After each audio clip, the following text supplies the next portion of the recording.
김성태 원내대표가 어딘가 이상하다. 최근 한 3, 4일 간의 이 변화라는 거는 저도 꽤 온도차를 느낄 정도로 변화가 있습니다. 그래서 이게 김성태 원내대표가 임기 말이다 보니까 어떤 가시적인 성과들 내놓기 위한 그런 모습인지 아니면 실질적으로 대협상의 어떤 모드 자체가 변환된 것인지에 대해 가지고는 좀 지켜봐야 될 것 같습니다. 콕 집어서 어떤 꿈을 말씀하시는 건가요? 당대표 되고 싶어 하시겠죠. 그러니까 저 모습이 필요한 게 뭐냐면요. 예. 내가 대통령과 앉아서 뭘 했다라는 게 사실 급수맞추기엔 꽤 도움이 됩니다. 문재인 대통령과 여야 5당 원내대표들이 만났습니다. 처음으로 열린 여야정 국정상설협의체 회의를 통해 합의문까지 공동으로 발표했는데요. 눈여겨볼 부분 짚어보도록 하겠습니다. 네, 한편 국회에서는 470조 규모의 슈퍼 예산을 심사하는 예산 전쟁이 본격화했는데요. 이분들과 함께 알아보겠습니다. 김성환 시사평론가, 바른미래당 이준석 최고위원 나오셨습니다. 안녕하십니까? 네, 안녕하세요. 오셨습니까? 월요일 반갑게 만났습니다. 저희가 또 문재인 대통령과 5당 원내대표들이 지금 158분간 만났고요. 이 동안 1시간 정도로 비공개 오찬을 진행했습니다. 두 분 오시면 항상 하듯이 짧게 한 줄 평, 굉장히 어렵겠지만 오늘도 시작하겠습니다. 너무 빨리 떨어진 단풍? 너무 빨리 떨어진 단풍. 네. 요즘 뭐 단풍 한창 시즌이잖아요. 예. 단풍이 조금 서서히 물들어가고 절정이 됐을 때 좀 보고 싶은데 그냥 물들어가다가 좀 너무 빨리 떨어져 버려서 아쉬운 느낌? 뭐 그런 저 느낌을 받았다는 건데요. 왜 이런 말씀을 드리냐면은 예. 합의문 내용만 보면은 아유, 굳이 이거를 여야정협의체까지 열어서 이렇게 합의해야 되는 건가? 그냥 예. 국회에서 합의해도 될 만한 성격의 것들인데 이제 그렇게 아쉬움이 좀 드는데요. 근데 조금 더 달리 생각해 보면 예. 그래도 대통령하고 이 야당 원내대표들하고 이렇게 한 150분 이상 만나서 또 비공개 회동을 한 1시간 정도 했다는 얘기는 굉장히 많은 얘기들이 오고 갈 수 있었다는 얘기거든요. 예. 국정 운영에 있어서 서로 간에 다름을 뭔가 알 수 있는 기회가 될 수 있잖아요. 꼭 어느 누구가 맞다 안 맞다 그런 걸 떠나서 그래도 아 저렇게 나한테 얘기하는구나. 지금 반발하는 여론이 저만큼 있구나. 대통령이 피부로 와닿을 수 있는 얘기를 해줄 수 있다. 그런 점에서는 굉장히 좋은 기회라고 생각하거든요. 그리고 또 하나는 지난번 이제 8월 여야 5당 원내대표 만났을 때도 그렇고요. 예. 뭐라도 그래도 합의문이라도 뭐 하나 내놓고 있다는 것만으로도 좀 평가를 해줘야 되겠다. 예. 왜냐하면 그 이전 정부 때는 만나가지고 그냥 레이저만 막 쏘다가 끝나버린 경우가 많았잖아요. 예. 그러니까 하나도 제대로 합의문도 못 내놨던 거에 비하면 그래도 뭔가 합의하려고 노력하고 그래도 많지는 않지만 아쉽지만 뭐라도 성과라도 좀 내놓으려고 노력하는구나. 그래서 뭐 첫 술에 배부를 수 없으니까 예. 뭐 3개월에 한 번씩 연다면서요. 그러니까 분기별 한 번씩 열 때마다 이렇게 조금씩 내놓으면서 좀 더 합의의 성격이라든가 크기가 좀 커졌으면 좋겠다고 하는 바람을 갖고 있습니다. 알겠습니다. 네, 이준석 의원님. 의원님. 예. 저는 딱 집어서 예. 김성태 원내대표가 어딘가 이상하다. 이거 왜냐하면은 사실 이제 12월 이제 중순 때 다시 이제 원내대표 뽑거든요. 그래서 예. 임기 막바지를 앞두고 지금까지 강경 대여 투쟁 모드에서 벗어나가지고 연이어가지고 이번에 그 아동수당 관련해서도 예. 긴급히 이제 자유한국당이 선회를 한 것도 그렇고요. 원래 이런 회담들이 보통 지금까지 잘 이루어지지 않았던 이유가 뭐냐면요. 우리 홍준표 대표 때 기억해보면 잘 기억나실 겁니다. 뭘 하자 그러면 5명 모이자 그러면은 예. 정의당하고 민평당은 교섭단체 아닌데 왜 끼냐 그러고 바른미래당도 끼는 게 불편한지 영수회담 하자 그러고 1대1로 그러니까 하죠. 민주당 대표도 빠지고 영수회담 하자 그러고 뭐 이런 식으로 자꾸 판을 뒤엎으면서 격을 따지고 급을 따져가지고 이걸 지금까지 좀 와해시켰던 게 자유한국당인데 네. 최근 한 3, 4일 간의 이 변화라는 거는 저도 꽤 온도차를 느낄 정도로 변화가 있습니다. 그래서 이게 김성태 원내대표가 임기 말이다 보니까 어떤 가시적인 성과들 내놓기 위한 그런 모습인지 아니면 실질적으로 대협상의 어떤 모드 자체가 변환된 것인지에 대해 가지고는 좀 지켜봐야 될 것 같습니다. 네, 알겠습니다. 평론가님 보시기에도 좀 김성태 원내대표가 바뀐 것 같나요? 김성태 원내대표는 바뀐 지 오래됐어요. 제가 볼 때는.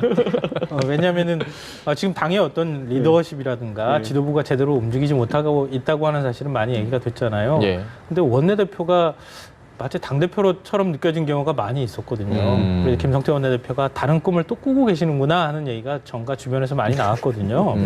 콕 집어서 어떤 꿈을 말씀하시는 건가요? 당대표 되고 싶어 하시겠죠. 그러니까 그렇지 않나요? 저 모습이 필요한 게 뭐냐면요. 예. 내가 대통령과 앉아서 뭘 했다라는 게 사실 급수맞추기엔 꽤 도움이 됩니다. 지금까지는 홍준표 대표 같은 경우에는 내가 대통령과 앉는다는 것보다 내가 다른 사람들, 다른 이제 의석이 적은 정당인 거 앉는다는 걸 더 주안해가지고 이런 걸 안 했거든요. 근데 네. 김성태 원내대표는 이제 임기 종료를 앞두고 아까 말했던 다음 단계 도약을 위해서는 내 앞에 대통령과 내가 마주해가지고 뭔가 합의를 예를 들어 아동수당 같은 작은 합의라도 이끌어냈다가 예. 지금은 정책 스펙이 되는 상황이다 보니까 이런 급격한 태도 변화가 있었던 것이 아닌가 이게 또 정가의 관측이거든요. 예. 성공할지는 두고 봐야죠 이제. 알겠습니다. 오늘 뭐 사실 두 분 말씀의 공통점은 예. 크게 눈에 띌 만한 성과를 냈다기보다 마주 앉아서 뭔가를 했다는 거에 좀 방점을 찍는다고 하더라도 예, 그런데 저는 약간 예. 지켜봐야 될 게 예. 저희 오늘 아침에 제가 김관영 원내대표랑 제가 회의하면서도 예. 들었고 그리고 저 그 김성태 원내대표도 언론에 공표한 것처럼 인사에 대한 부분을 강하게 짚을 것이다라는 이야기를 이제 했거든요. 예. 보수 야당의 원내대표들이. 근데 오늘 당장 합의문에 대한 거는 보면은 합의문에는 사실 인사에 대한 내용은 넣기 어렵습니다. 예. 예를 들어 지금 정가에 지금 김수현 사회수석이 정책실장으로 올라갈 것이다라는 얘기가 있지만은 예. 그것은 확정되기 전까지 뭐 부인하고 할 사안이 아니거든요. 그렇죠. 대통령께서 인선하시기 전까지. 그러다 보니까 거기에 대한 언급들이 분명히 오갔을 것이고 비공개해서 대통령께서는 거기에 대해서 가타부타 참고하겠다 야당의 의견을 아니면은 그건 내 고유 권한이니까 그대로 가겠다 어떤 의사 표시를 하셨을 텐데 지금 예의상 그것이 지금 야당 원내대표들 사이에서 아직 입에서 안 나오겠지만은 예. 나중에 결과를 보면은 대통령께서 협치에 대해서 얼마나 의지를 보이셨는지 한번 볼 수 있을 것 같습니다. 예. 임종석 실장에 대해서는 좀 강한 불만을 분명히 한국당이 표시를 했습니다. 김성태 원내대표가 이에 대해서는 어떻게 보세요? 근데 저는 왜 임종석 비서실장에 대해서 그렇게 강한 불만을 표현하는지 잘 모르겠어요. 솔직히 말씀드리면 지난번에 그 화살머리 고지 갔던 거 또 예. 선글라스 꼈다 그래가지고 또 막 시비 걸고 지금 예. 비판하는데요. 그때 제가 뭐 한 방송에서도 얘기했지만 그럼 그냥 무서우면 무섭다고 얘기하세요. 차기 대권 주자 나갈 것 같고 뭔가 좀 그러니까 지금 미리 꺾어 놓으려고 하는 거 아니냐. 대통령 주변에 있는 측근 인사들을 지금 흠집내게 하려고 하는 거 아니냐. 이런 의심을 좀 가질 수밖에 없어요. 솔직히. 왜냐하면은 그 행사가 그렇게 뭐 임종석 비서실장이 엄청나게 주목을 받았던 거는 아니었고요. 예.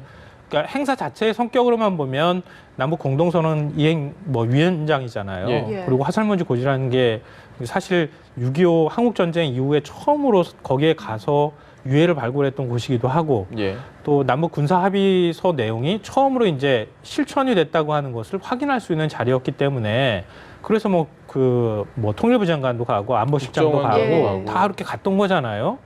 근데 임종석 비서실장이 선글라스가 잘 어울렸는지 어쨌는지는 모르겠지만 그것 때문에 굉장히 너무 많이 시비를 걸었어요. 예. 근데 시비를 좀 거시려면은 저런 거 가지고 하지 말고 좀 다른 걸로 했으면 좋았을 뻔했다. 좀 어거지 같은 느낌을 저는 개인적으로 받았어요. 아니 저는 제 생각엔 잘 어울렸기 때문에 지금 문제가 되고 있는 겁니다.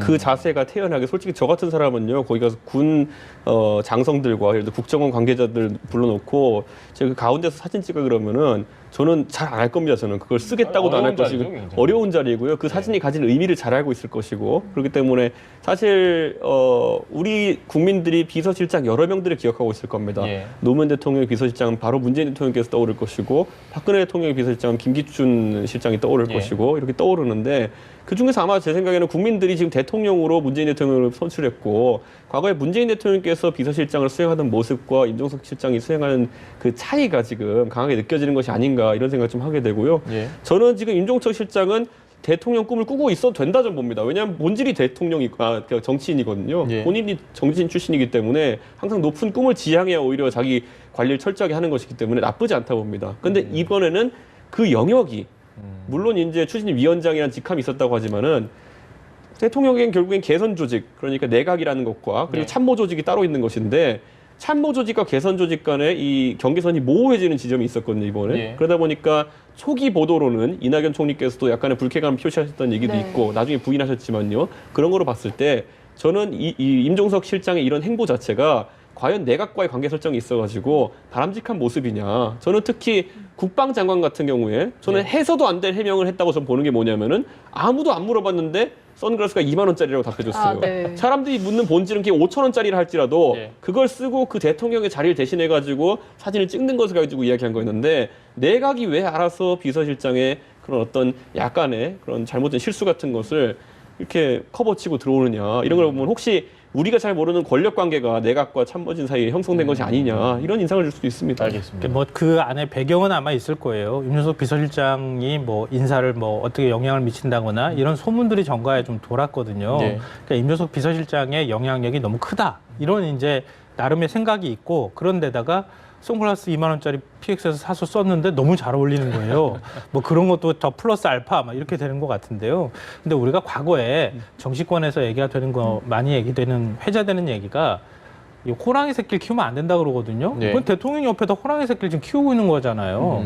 이 대통령이 이렇게 꼭 달가울 만한 일은 아니에요, 사실은. 비서실장이 좀 있으면 이제 대권 나갈 사람이고 좀 있으면은 뭐 할 사람이라고 얘기 듣는 게 대통령 입장에서는 부담스러운 일이 될 수 네. 있거든요. 그러니까 너무 많이 앞서가지 말고 좀 때리시더라도 적당히 좀 하고 어쩌면 임효석 비서실장 입장에서는 내심 대권 주자에 욕심 있다 그러면은 기분이 좋을 수도 있죠.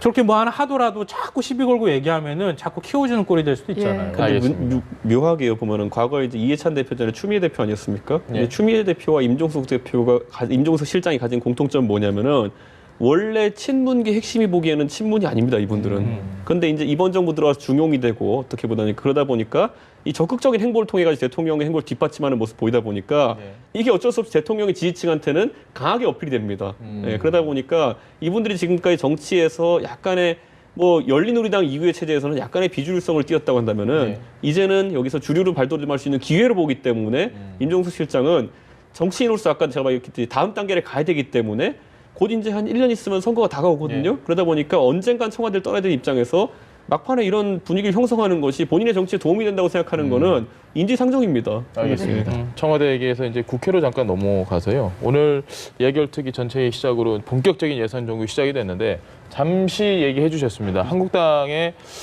그 정책 기조 중에 예산과 관련해서 아동수당 대폭 늘리고 뭐 출산장려금 2천만 원 얘기 나오고 이 부분에 대해서는 어떻게 보세요? 뭔가 좀 바뀐 것 같은데요. 이제 새로운 얘기가 아니잖아요. 예. 지난번에 교섭단체 대표연설에서 김성태 원내대표가 얘기했잖아요. 예. 예. 그랬다가 1억 원이라고 얘기했는데 실제로 내용을 보니까 출산수당 2천만 원 주고 그리고 예. 매월 33만 원 주는 게 그게 나중에 가면 1억 원 주는 거다.